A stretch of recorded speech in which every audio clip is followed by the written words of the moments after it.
Guys, this is Stephanie, and I don't want to say your last name wrong. It's Redenz? Redenz. See, I knew I was going to kill it.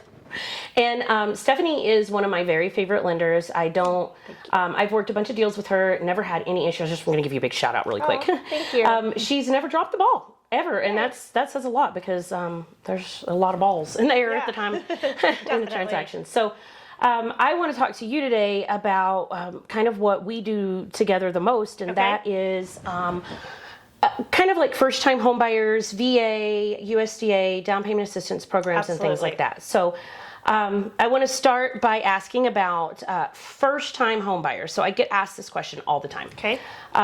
Tell us about first-time home buyer programs. And is there really a first-time home buyer program?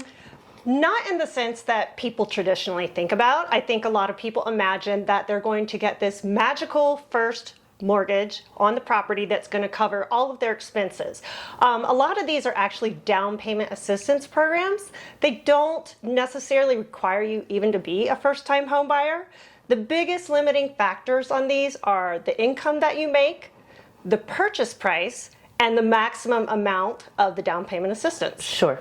So maybe it seems like a first-time home buyer program because they're sort of geared towards kind of starter homes and not really like middle class, but sort of a little. So it's really geared towards people that don't have a lot of savings set aside to put a significant down payment, because when you're looking at 3.5% of a purchase price, that's a lot of money for people. So it can assist with that as well as closing costs. So when I bought my first home, there would have been no way I could have done 3.5% down. That just wasn't a thing. So exactly. I want to talk about some of those programs and the differences between the programs and kind of the good and the bad, the positive and the negative of them. So I know that, here's what I know. And so you're the expert, so I'm going to let you tell me what I don't know. Okay, sounds good. So FHA and USDA are both really popular in this area. Yes. So if you could tell the guys the difference between the different loan types, USDA, FHA, VA, conventional. Absolutely. So let's start with one of my favorites, which is USDA. That's my favorite. So USDA is awesome because it is one loan. It covers the entire purchase price. You still have to pay for your closing costs, or you have to get a seller credit to cover those closing costs. So it's not like you're going to bring $0 to the table. The stringent part about USDA is it has a pretty strict income limit, and it's not just the income of the person that's on the loan. Everybody who is going to live in that household's income is counted towards that total income. I didn't know that. Yes. It also has a pretty strict debt-to-income ratio.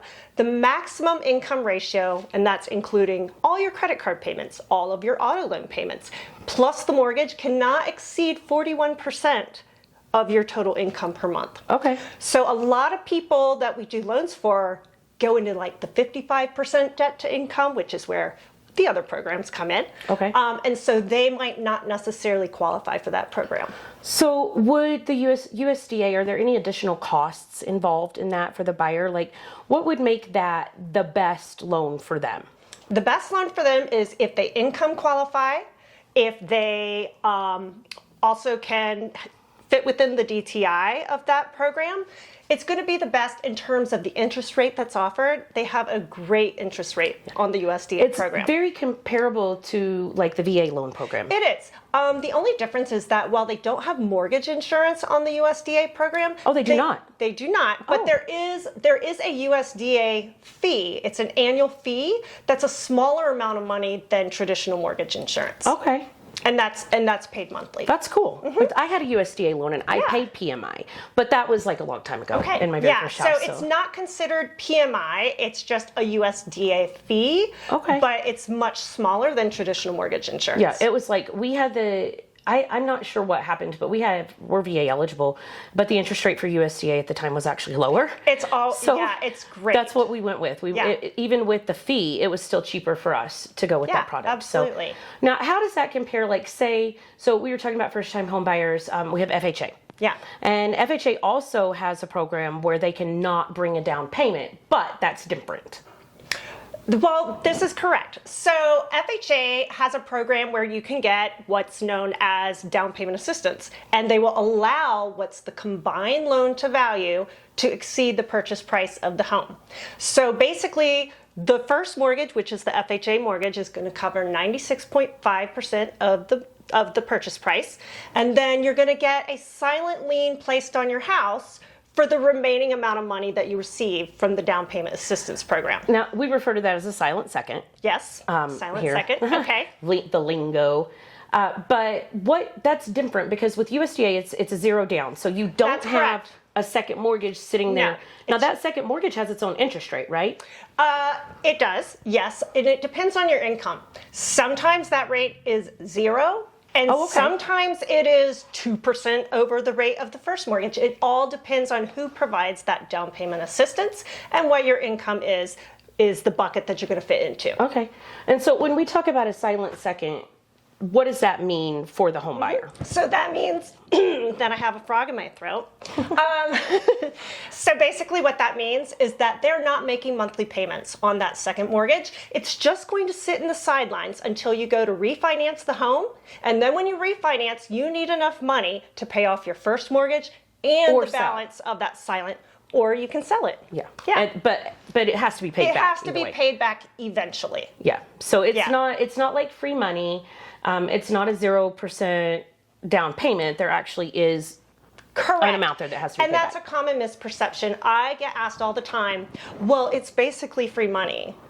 But it's really not free money. Now, in Colorado, we do have a small amount of grants available, correct? Like some buyers are sometimes able to get grants. Yes. But first of all, I don't have access to those grant programs in this area anyways. There are some in the metro area, but they're really hard to qualify They for. are, and they run out of money so Yeah, fast. and they run out of money, and they often take a very long time to process, and so you might be late on your closing. Ooh, Yeah. that'd be disappointing, wouldn't it? So what about VA? Like, I know my first deal with Stephanie was a veteran, and I don't want to go into too many details because of confidentiality, but he had, we were talking about wire fraud earlier today, and this client was actually a victim of wire fraud and ended up losing a lot of money and would not have been able to even get into a home, but you did something really special for him, and well, we both did something special for him. Yeah.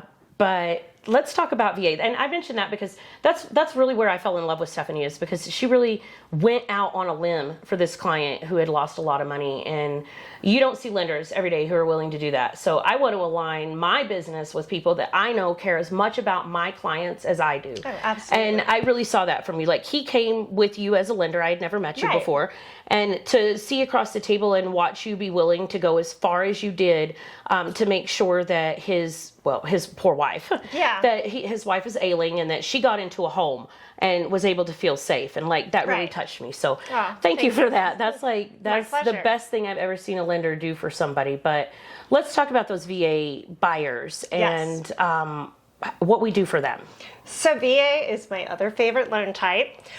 Typically, you don't need a down payment because unless you already own another VA property that you don't plan to sell, you can typically get 100% financing.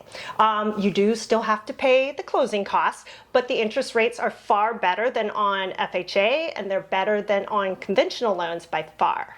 Okay. Yeah. Yeah. And I love my VA buyers. I have all kinds of special programs, for those guys. Yeah. So you guys know I have lots of special programs for you if you're a VA buyer, or if you're in correctional or any kind of emergency services, hit me up because we've got special programs, and Stephanie actually will take really good care of you too. She's amazing. So we've been talking about VA and USDA. Now, both of those programs have there's a special program built in there where buyers can actually purchase a piece of raw land and start from scratch to build their own home. Yes. So tell us about that, because that's a really unique program. Absolutely. So it's called a one-time close construction loan. And with that program, you can purchase the land, and at closing, you will then have the money to finance the building of the property. So it's basically one loan. It covers acquisition of the land. It's going to cover all of your building costs. It's going to cover costs of the permitting. And then once you're done building the house, it converts to a 30-year fixed loan. Nice. So Yeah.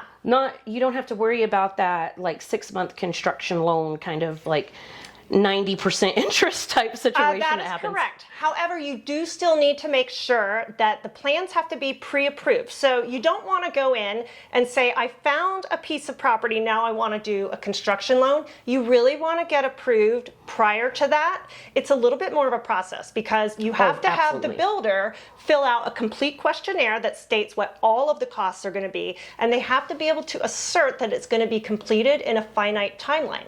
Okay. Typically, we're looking for it to be done in 6 months. It can never go past 1 year. So we have to make sure that the home is going to be completely built within that timeline. So this product, they're not allowed to build the home themselves. They need a contractor. Pick up a single hammer. No. Okay.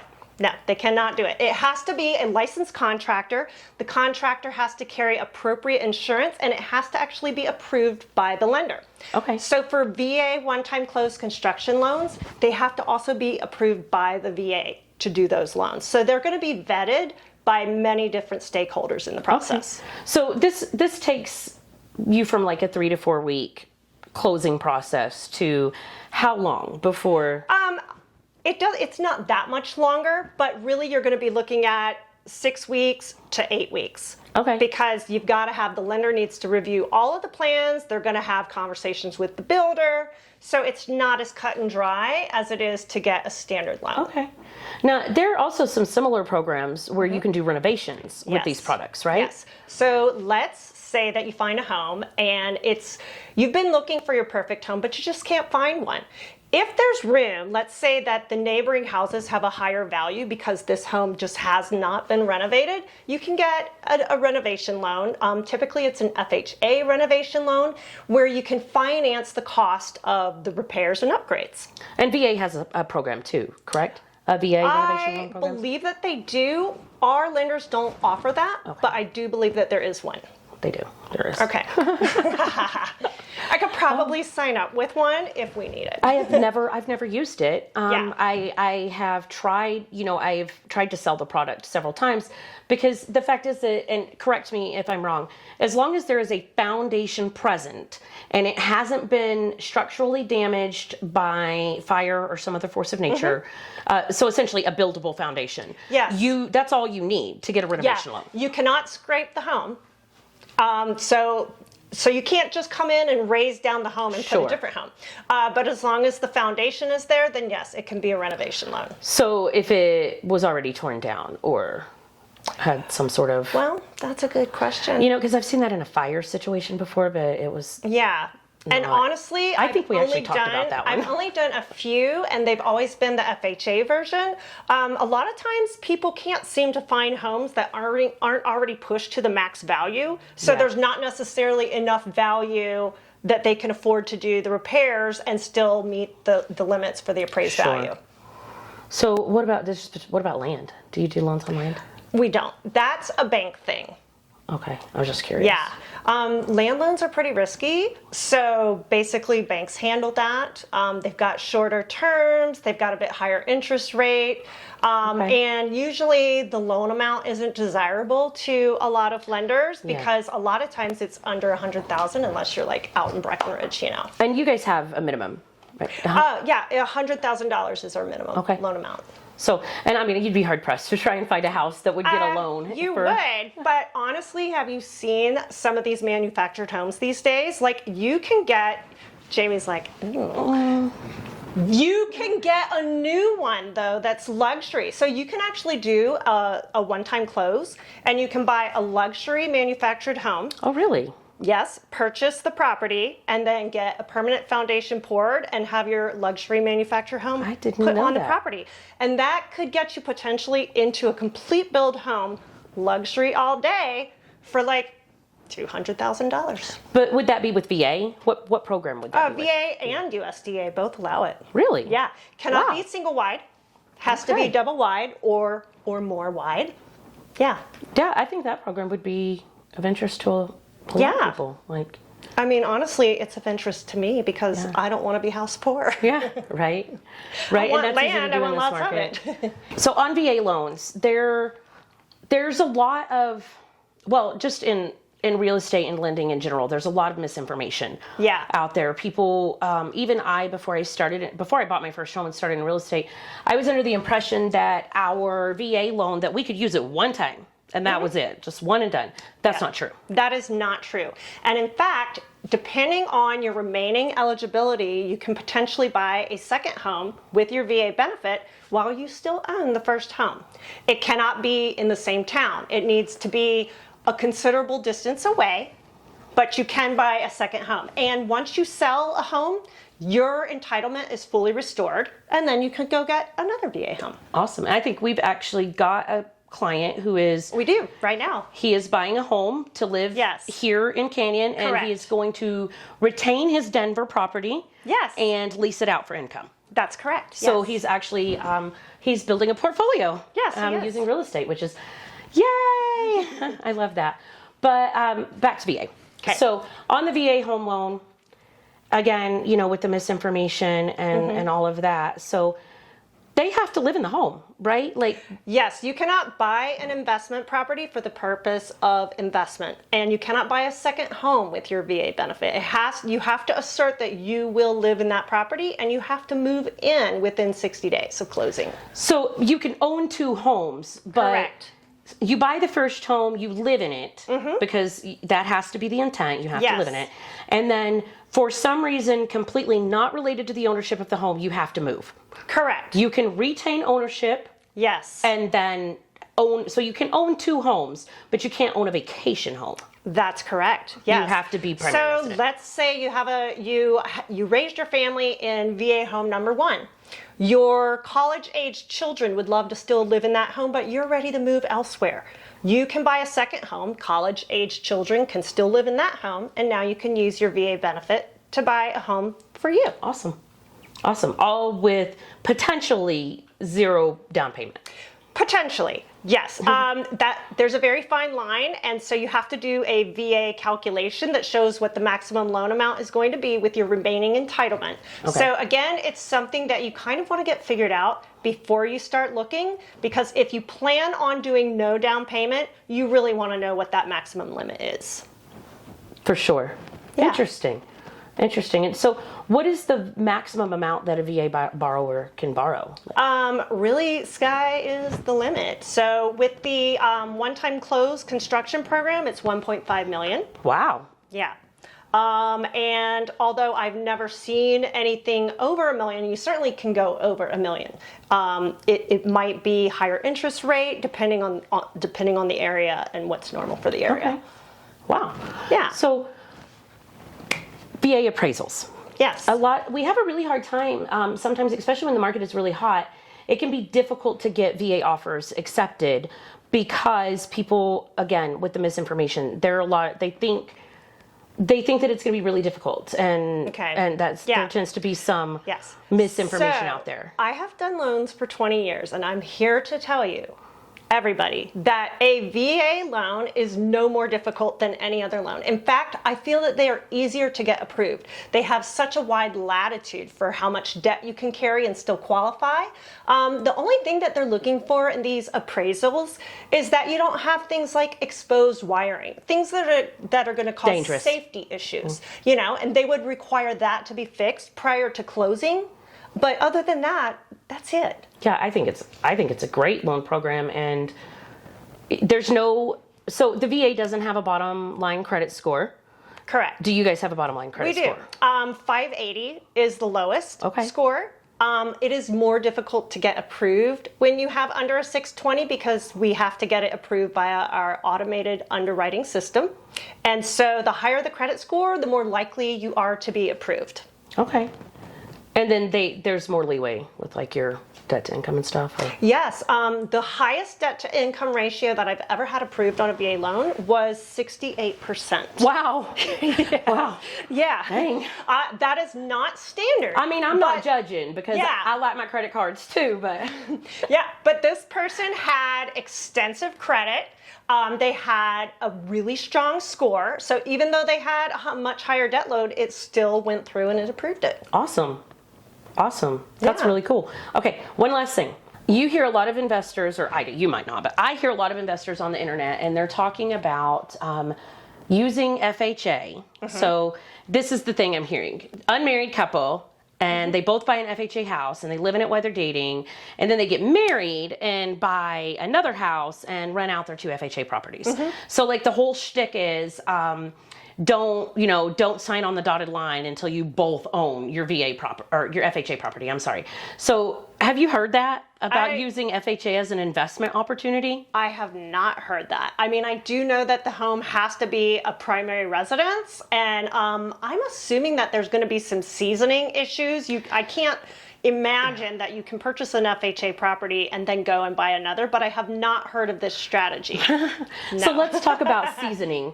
When you buy, and they're saying like because you can rent them out. So in what instance would that be appropriate? Because I know that you are required to live in the home for a specific amount of time. Correct, yes. So when you purchase an FHA home, how long are you required to live in the home? I believe it's 1 year, owner occupancy. And so FHA is not an appropriate product for flipping houses or absolutely using not. as an investment kind of opportunity. It isn't. That product is intended specifically to help people get into homes that they wouldn't normally have been able to get into. That's correct. It allows for you to carry a little bit more debt and still qualify. It allows you to have a lower credit score and still qualify. And they have reduced the mortgage insurance premiums as of late. And so it's a lot more affordable to get into an FHA loan right now, sometimes than it is a conventional loan. Yeah, for sure. Yeah. I mean, I've seen it. And what about, so if they have to resell a USDA or an FHA property or a VA property, with those 3 loan programs, because they're government backed, that VA has no specific amount of time that you have to live in the home before you can resell? No. You don't have to live in it. As long as you're going to sell it and you're not going to rent it out, it's not an issue. What about FHA and USDA? There is no specific amount of time. However, if you sell it before 210 days, then the poor lender that you used is going to have to pay back all of the money that they made on the transaction. Oh. So please don't do that. I didn't know that. Yes. So now I knew, and the reason that I know that it's, okay, wrap it up. Okay. The reason that I know that they have to be seasoned is because I actually had a client who bought a home from a flipper who used FHA to purchase it and then tried to resell it before it was seasoned. Yeah. And we had to wait. Use the new value. Yeah. Right. Yes. Wild. Yeah. Wild. Okay. Thank you. Yeah, Thank you for driving all the way down here today to talk to me. Thanks for having me, Jamie. I Thank you. appreciate it. Bye.